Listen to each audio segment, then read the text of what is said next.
everyone, welcome back to my channel. Today we're making a classic Puerto Rican dish, Habichuelas Guisadas, or in English, stewed beans.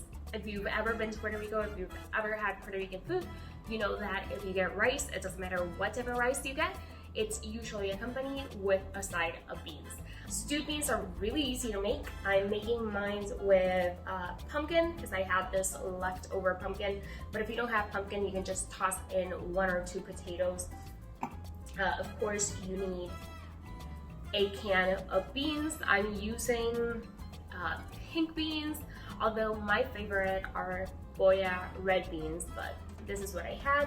I'm also using some tomato sauce, again, some leftover that I had in the fridge. You don't want this to go bad. I'm using some adobo. I have some bay leaves, so hoja de laurel, that we're gonna toss in there for flavor. And then I have some seasoning packs that I'm also gonna use.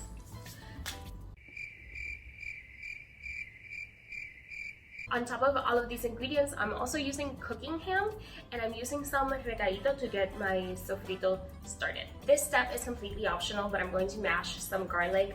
My recadito has garlic in it already, but it always just tastes so much better when you have freshly mashed garlic.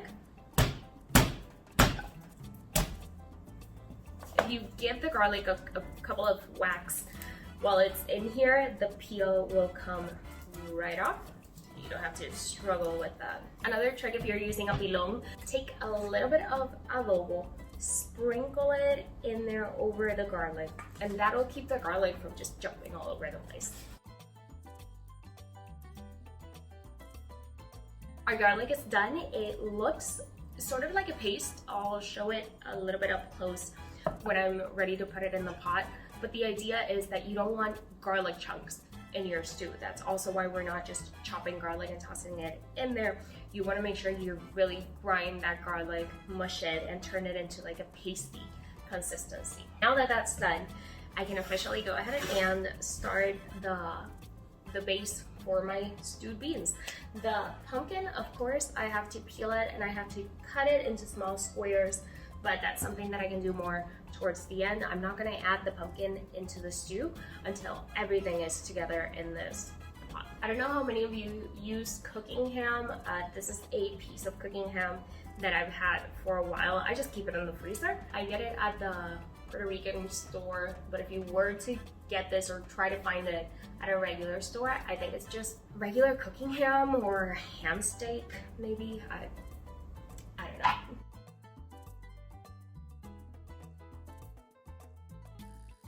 This is about how big I want my pieces of ham. Small little squares that I'm just gonna toss in there into my sofrito for seasoning.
Well, our beans are done. As you just saw, they're really thick and stewy, and they just look and smell amazing. I'm ready to start eating them, so I'm gonna go ahead and plate some and have it with rice. If you've never had Puerto Rican stewed beans, let me know if you try them, and also let me know if you do anything different when you make your beans. I know, for example, my mom used to add a little bit of sugar to her beans. I don't really do that, but her beans are amazing, so maybe I should start doing that. Anyways, let me know if you do something different with your beans, if you've never tried them and you make them for the first time, how you enjoy them. But I'm really happy with these. Again, my favorite beans are red beans, but pink beans are a classic. They're always good. If you're not subscribed to my channel but you're enjoying my cooking videos, please subscribe, thumbs up the video, and share if you like it.